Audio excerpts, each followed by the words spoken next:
सारी जिंदगी इंसान बस एक ही दौड़ में लगा रहता है। बैंक बैलेंस बढ़ाना है, प्रॉपर्टी बनानी है ताकि बच्चे सेटल हो जाएं। कमाल है ना।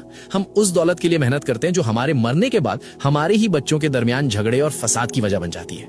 लोग कहते हैं इतना नाम कमाओ कि मरने के बाद दुनिया याद रखे। अरे भाई, दुनिया के याद रखने से कब्र में एसी नहीं लग जाता। दुनिया 2 दिन रोएगी, तीसरे दिन बिरयानी खाएगी और भूल जाएगी।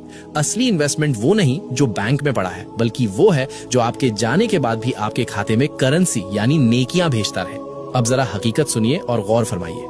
इस्लाम में इसे कहते हैं सदकाए जारिया, यानी वो नेकी जिसका सवाब इंसान के इंतकाल के बाद भी रुकता नहीं बल्कि कयामत तक जारी रहता है। सही मुस्लिम की हदीस 1631 गवाह है कि मरने के बाद इंसान के अमाल का सिलसिला खत्म हो जाता है, सिवाय 3 चीजों के, जिनमें से एक है वो नेकी जिसका नफा यानी बेनिफिट लोगों को पहुंचता रहे। तो अगर आप चाहते हैं कि कब्र की तन्हाई में भी आपका रिवॉर्ड सिस्टम चालू रहे, तो ये 6 काम आज ही नोट कर लें।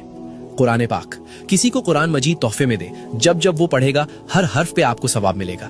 व्हील चेयर, किसी अस्पताल में मरीजों के लिए व्हील चेयर डोनेट कर दे। जब तक कोई लाचार या बीमार उसे इस्तेमाल करेगा, आपका खाता चलता रहेगा।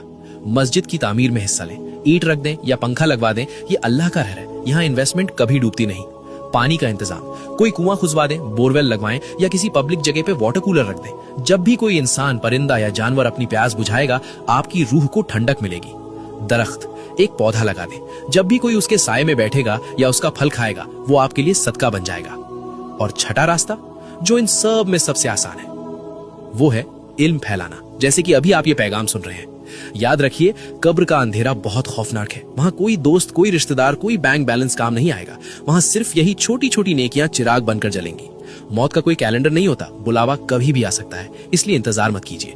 ये छठा काम अभी करें। इस पैगाम को अपने मुस्लिम भाई बहनों तक पहुंचाएं। अगर आपकी वजह से किसी एक ने भी इनमें से कोई एक नेकी कर ली, तो सोचिए आपकी आखिरत का कितना बड़ा सामान तैयार हो जाएगा।